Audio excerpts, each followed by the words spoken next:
Hello and welcome to Three Plastic Surgeons and a Microphone.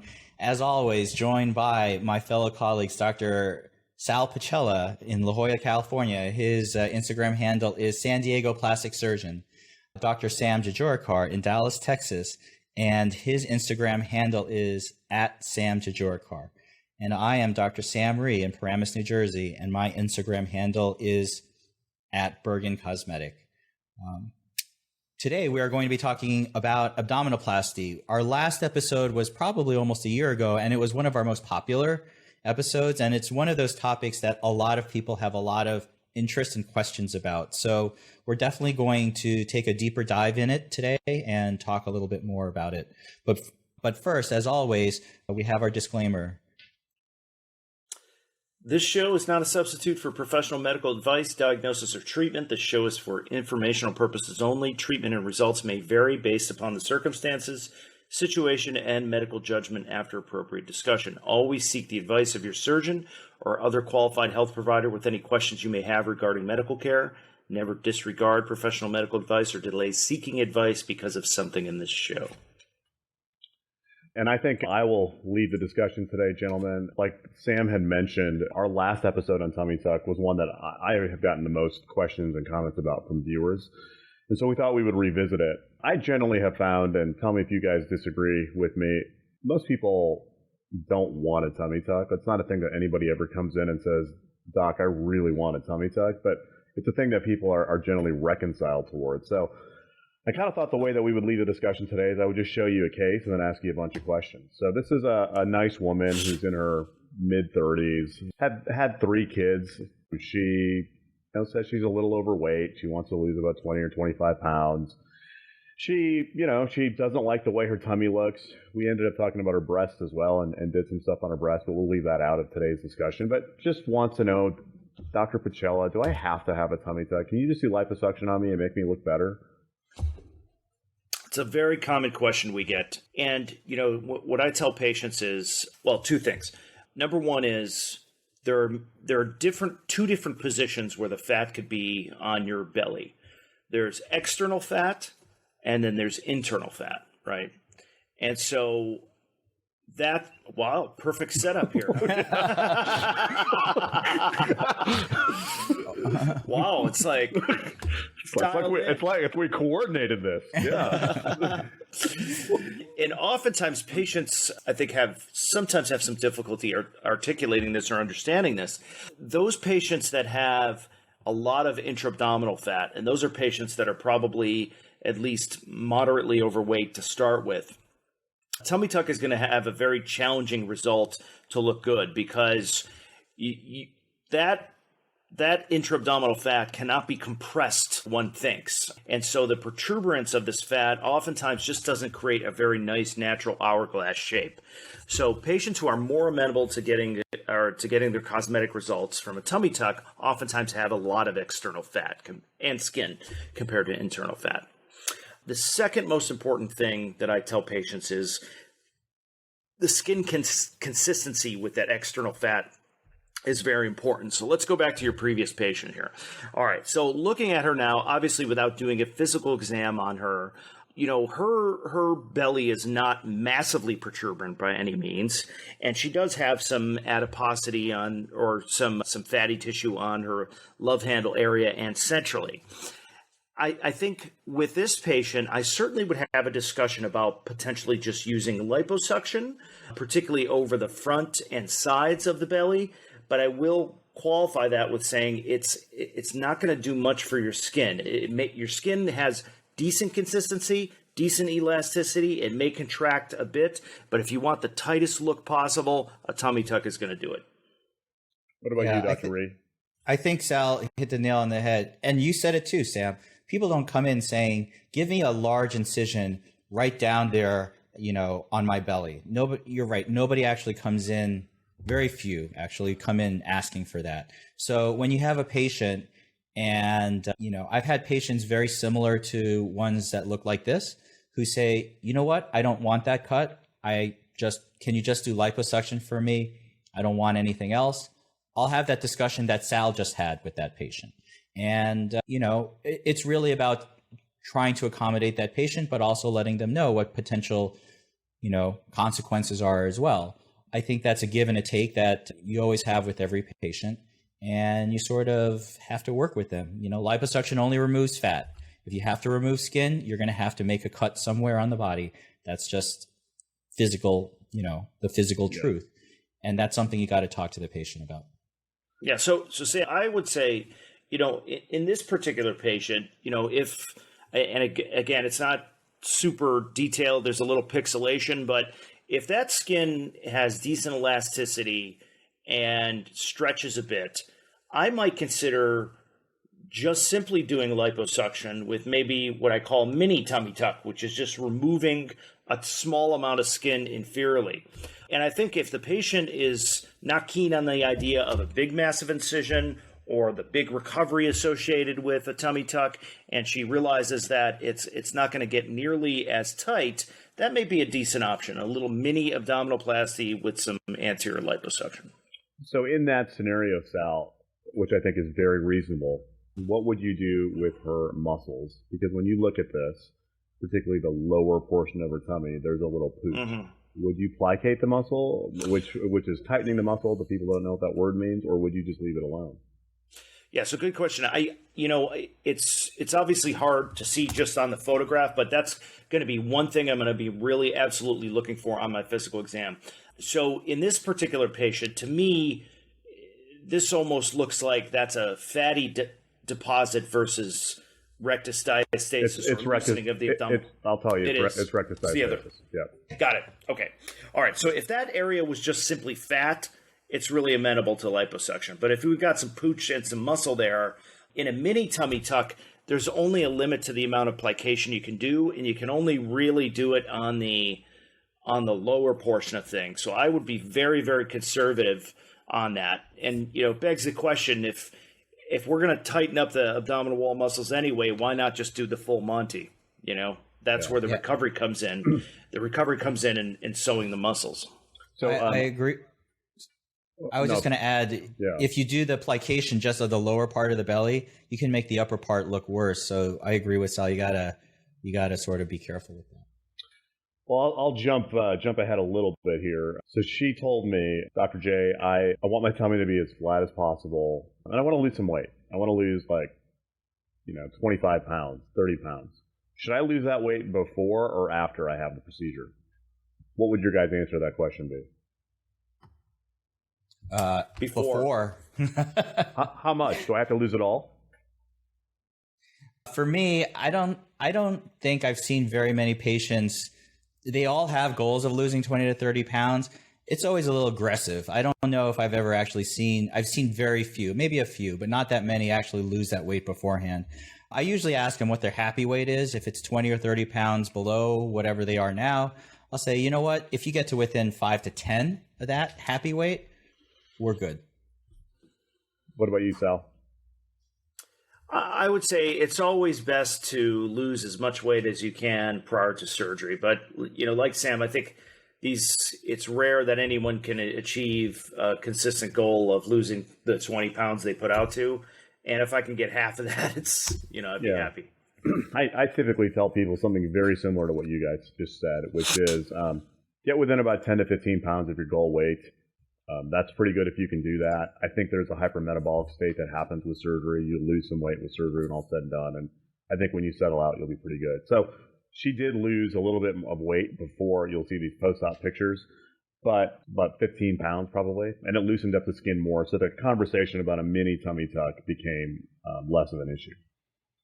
So then the next thing we had a conversation about, because she had a bunch of concerns, was scar. Like both of you have said, nobody wants that scar, but eventually, if you're bothered enough by the appearance of your tummy, you're reconciled to it. But she said, look, I want to do everything I can about the scar.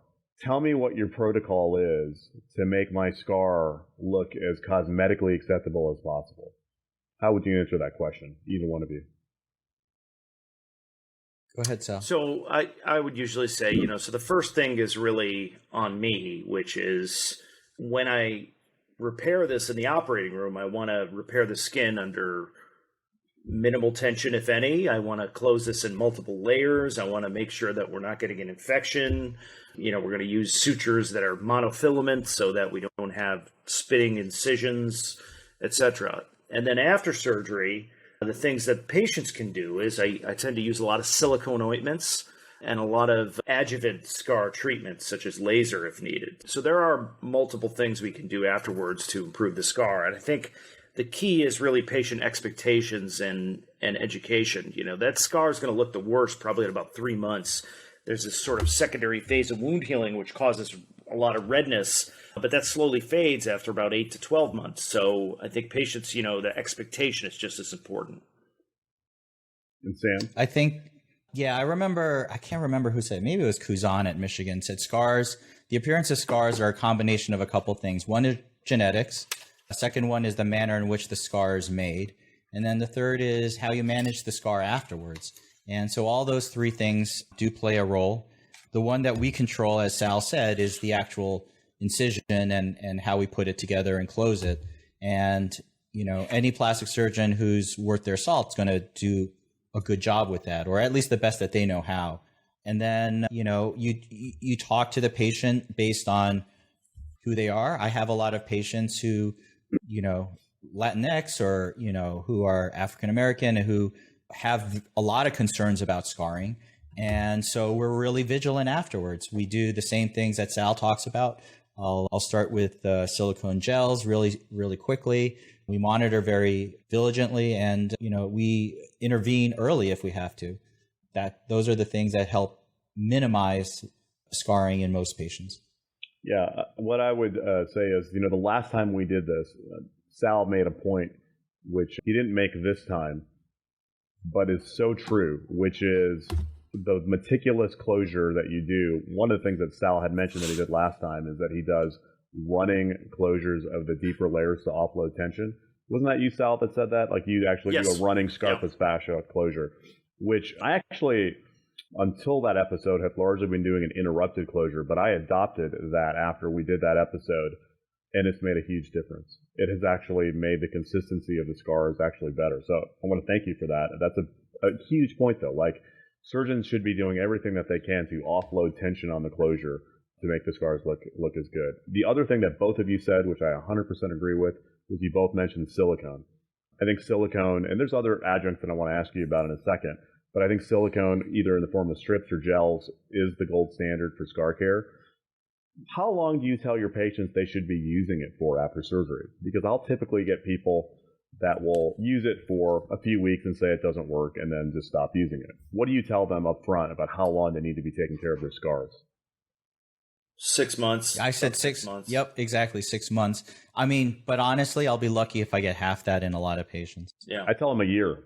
I actually tell them they need to be babying their scar and obsessing over their scar over a year. Let's say you have them doing silicone and their scars are looking okay, but they're still a little bit thicker and they're a few months out. What other things do you tell people are useful for their scars post-operatively? Do you think microneedling, for instance, is useful for scars?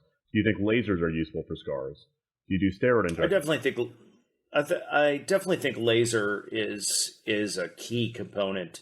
I work very closely with a cosmetic dermatologist, and the ablative lasers can really tremendously help with the appearance of scars early on. Throughout my career, I've really gotten away from injecting scars with silicone, with Kenalog or steroid. And, I have just found that it is just so inconsistent and it doesn't distribute through the scar very easily. There's oftentimes pockets of white material when you try to inject it. It's just very, very challenging. I will say, though, I know this discussion's about abdominoplasty, but in the face, I've been starting to use a lot of 5FU injection, particularly around the eyelid. That I find much easier to inject, can be very effective in breaking up scars. I haven't done it in a larger scar, though. We all have our preferences. If I see any sort of scar hypertrophy, I do a combination of topical and Kenalog injections. For me, it works pretty well. I mean, it's not that often that I have to get to that point, but that's something that I've sort of done for a while, and I'm okay with. I agree that it is a little inconsistent. I will have to see the patient back probably in about 6 weeks and sort of see how they're doing with it. When I first started doing that, maybe 10 or 15 years ago, I don't know what I was doing back then. I don't remember, but I overdid it. I way overdid it, and I had issues with that. Now, I don't know, I guess it's experience for me that just doing it, I tend to know what I can do with it, and just sort of, it seems to work for me as long as I keep a close eye on it. It's very interesting listening to the two of you because I couldn't agree more. I think that less is more where Kenalog is concerned. I use it a little bit, but I have realized that the dilution and the amount needs to be a lot less than I did earlier on. I also think there's a role for microneedling for scars that are thick. It's actually easy to do. I've seen it lead to some remodeling of thicker scars. In darker pigmented patients, I like bleaching creams a lot, hydroquinone creams. I think they help a lot for some of the dark brown discoloration that you see. In lighter skin patients, I like the broadband light treatment for some discoloration. But I think there's a lot of things that you can do. I think the great thing is, seeing how you guys have relationships with people that are cosmetic dermatologists. We have a skincare center. Just finding a person that really is sort of passionate about treating that and having the right amount of time can really lead to some good results with scars. The next question, though, that she had for me is, Dr. J, I want to know if you're going to do any liposuction at the same time you do my tummy tuck. And how would you guys answer that question? And if so, where would you do liposuction on this patient? I'll go back to her pictures. Yeah, absolutely. I mean, I think every single abdominoplasty I do, I add in liposuction to at least the love handle, kind of lower back, flank area, and many times along the hip. I think that is crucial. When I think about abdominal rejuvenation, we really want to do a 360-degree rejuvenation. If you tighten up the tummy muscles, tighten up the skin, and then you got this kind of muffin top on the side, nobody's happy with that, right? Definitely add some liposuction. Now the question becomes, how do we incorporate liposuction into the actual procedure on the front of the tummy? And that's something that I think has evolved tremendously in my practice over the last several years. For example, another beautiful segue here. I know. So, hand drawn by me this morning. Thank you very much. Yeah. So traditionally we, in plastic surgery, it was a serious faux pas to liposuct anything on the abdominoplasty skin flap. And I think philosophy is changing as long as you're not super aggressive. So, for example, at the upper portion of the chest here, on the upper abdomen, many patients have some fatty rolls here right above the rib cage area. And that can sometimes be really problematic if we don't hit that a little bit with some liposuction. The other place I like to do it is centrally in the abdomen. Oftentimes, a beautiful abdomen has a little bit of a central dip. And so I think that's a really nice place to do it. I agree 100% with Sal. I do way more liposuction with my tummy tucks now than I ever have in the past. I think we talked about it before. The 360 is super important. The flanks, as Sal said, the back. And yeah, the upper abdomen, they used to scare us about it when we were learning about this stuff, that you would devascularize the flap. And I guess it's with experience again now. I just feel like I can do a much more aggressive job in that area than I used to without having to worry about that sort of devascularization. So this picture that Sal referred to as a nice segue is a modification of a kind of a classic picture that Steve Wallach and Alan Monterassa, both of whom are mentors of mine, did to sort of help define the blood flow to the abdominal wall with liposuction. And so green, basically the love handle area, and you can incorporate the back into it as well, is a safe zone for us to do and feel pretty good about. You can obviously do as much liposuction as you want to under the skin flap as well that you're going to take off. I mean, unless I'm doing fat grafting and I need fat for some reason, I don't typically do that. But the question sort of becomes the central portion of the abdomen. Yellow is what we kind of view to be a zone of extreme caution. Around it's a little bit less, but we worry about the blood flow. And so what I'll often pose to the question is, do you want me to try to hit a home run on your case, or do you want me to hit a single or a double? And what I mean by that is they're going to look great with the tummy tuck, but to really get a sculpted look on the upper abdomen, a lot of times you have to do some aggressive liposuction, and the potential risk of that is some healing issues. The healing issues typically happen at the lower portion of the abdomen. It heals. It can be messy for a few weeks and a little disconcerting to people if they get healing issues. But I have found, as I have gotten much more aggressive with my liposuction, which I definitely have, the incidence of getting some minor wound healing complications is not insignificant. Have you guys seen that as well? I just haven't been overly aggressive. Okay. I really just limit my liposuction to the upper pole a bit, and then centrally. I rarely go into the areas that are kind of along the central column. Yeah. For me, it depends. If the patient has any comorbidities, I'm pretty conservative, and then I'll tell the patient sometimes we may have to do a little bit more in the future if there's an issue. It's patient specific for me. Yeah. It really just depends on the individual, how much fat there is to begin with as well. Yeah, it's the rare patient that I will liposuction the entire upper flap on. Don't get me wrong. But sometimes people are very demanding in terms of what they want, and so they have to understand the risk that goes along with it. I'm not trying to say that everyone should get aggressive lipo at all, but I'm saying it's worth having that conversation, which I do with everyone, about the amount of liposuction you can do in that upper abdomen and what the potential consequences are. So the next thing she wanted to talk about, just to kind of move along for the issue of time, is swelling. What can I expect for swelling? How long am I going to look big? How would you guys answer the questions? And what sort of things do you try to do to help with swelling after surgery? Yeah, I think, swelling is a huge part of the post-operative recovery. I mean, I routinely tell patients to expect to be swollen for 6 months to a year afterwards. In particularly the distance between, or the anatomy or real estate between the belly button and the upper waistline area. That area is markedly swollen for months and months and months afterwards. And it can also be numb. And patients just really need the expectation of that. So oftentimes, for a good 4 to 5 weeks, use an abdominal binder and compress that relatively snug and tight. And then after that time, I usually have them stay into some sort of compression garment for about 3 months. That could be Spanx or, really snug yoga pants that go all the way just below the bra line. Sam, what about you? Yeah. There's a lot of swelling for a while, and I caution patients because I've had a couple patients that went and saw a therapist without asking me, and getting some sort of ultrasonic treatment or some other treatment, and actually causing skin necrosis in the abdominal flap as a result of it. And they're just so hell bent on dealing with the swelling on their own, what they want to do with it, and I just tell them, listen, you have to take your time with this. This is not a super fast process like some other procedures are. So yeah, compression, that's important, but also avoiding, things that can actually be detrimental as well. I have 2 questions for you guys. One, do you think drains are helpful in minimization of swelling? And 2, is there any point in time after surgery where you do feel comfortable with either lymphatic massage or endermology or any other form of external treatment to help with swelling? There's been a big push in plastic surgery to avoid drains and abdominoplasty.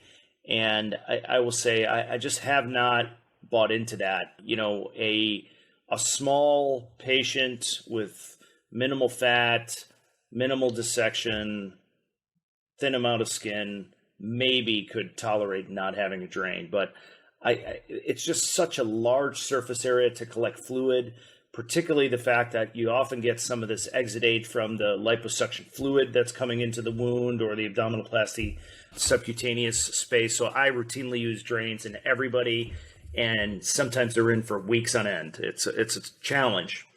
I would usually say that for lymphatic massage, I would probably give it a good 6 weeks before any of that kind of aggressive other, manual lymphatic massage I would recommend.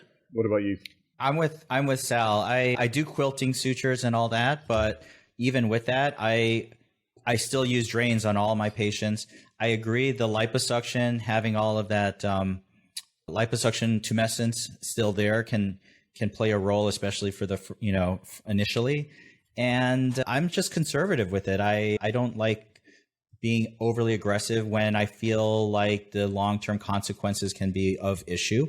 I'm also conservative. Like I said, I've had a couple bad experiences with patients going to see therapists for some sort of massage type treatment. So I just tell them to hold off for about 6 weeks. It's just, I think if you have a provider that you trust, that you can work with, then, as we've talked about with scar management, that's one thing. But if you're working with a variety of different people or you don't know what they're doing, on my end, I just be very conservative with it. I really agree with that last point that you just made. Going to providers that you know and work with and can communicate with, I think helps a lot.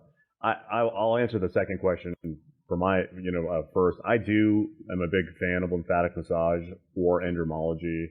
I think the sooner they start it, beyond the first 10 days or so, I like it personally.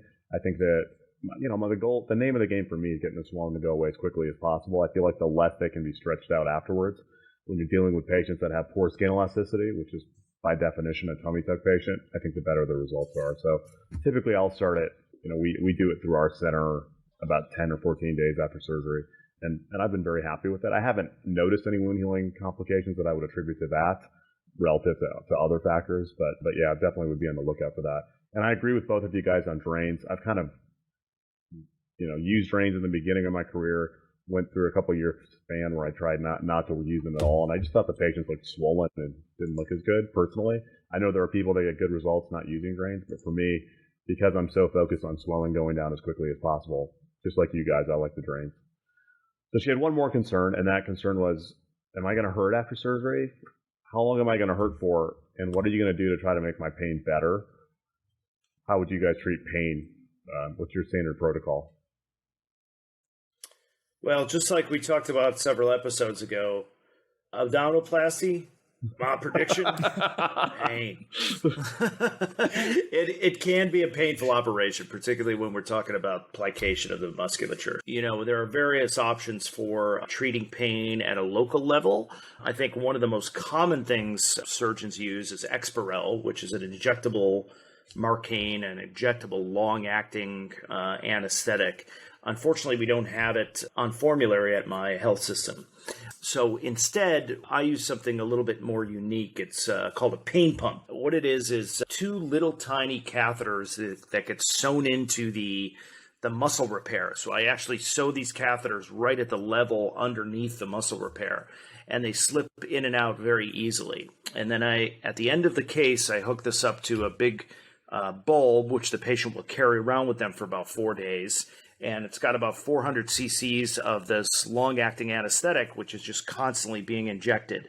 And I have found that to be really nice because I think it really can do a huge job of taking the edge off the pain. For me, I don't use pain pumps, although I have in the past. It's just one of those things that, I found personally, they work. They definitely work. I just found them to try to cumbersome. Yeah, just for me as a solo practice guy to incorporate into my practice, just managing that. I have been experimenting with gabapentin, which I think has been very helpful in a lot of patients. And that's thanks to Sam. In our last episode, we were talking about post-operative pain management. And I do offer Exparel.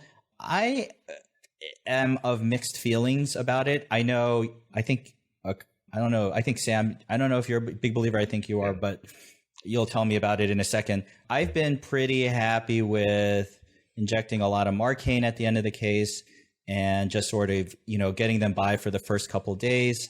They generally tend to do okay. It's an upcharge for me for Exparel, and I'm okay with it. I just maybe it's just my own experience, or it's like I said, it's in my hands.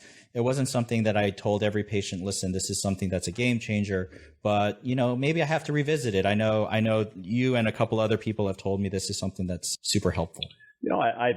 I think it's helpful. I think a pain pump is helpful. It seems to work great in some people and maybe not so great in some others. I think we've had a lot of conversations about this sort of multimodal approach to treating pain. It's another tool that you can use. I think gabapentin is a nice narcotic thing that we can use. I've been using Celebrex more, which is a non-steroidal anti-inflammatory, which is nice. I think all of our goal is to make people comfortable while minimizing the amount of muscle relaxants and narcotic pain medication they're on. But ultimately, it is going to hurt no matter what you throw at them. There's just no way to get rid of the pain. And so those were her big concerns. Here are her post-op results. I actually don't have any pictures of the scar, which is ironic given that we talked about it. So sorry about that, guys. But, she had some pretty aggressive liposuction of the upper abdomen. I tightened her muscles all the way, from stem to stern. Yeah, That's and great. This is her about 6 months out. And go back to the obliques if you can there, Sam. So I think, a takeaway point here is just look at the hourglass improvement he's achieved here. I mean, that's really substantial. It almost looks like you removed a couple ribs. No ribs were harmed during this case. Yeah. No, but I mean, that's just a testament to really the plication and the extra liposuction done on the lower back. Really good result. Yeah, that's what Sal said about the that central portion of the abdomen making that sort of hollowy sort of look. That looks really nice. That looks natural. It looks like really aesthetic. Well, I think unless you guys have any other closing thoughts, I continue to learn from you guys, and I just love going over these cases and seeing your guys' approach to things, because I think, if you're doing general surgery, there's really one way to take out a gallbladder, but in plastic surgery, there are so many different ways to handle the same case, and so many different plastic surgeons get good results doing things differently, that I continue to love talking to you guys and learning from you guys. Exactly. Same. Well, thanks. Thanks, viewers, for watching yet another podcast. And until next time, have a great Sunday.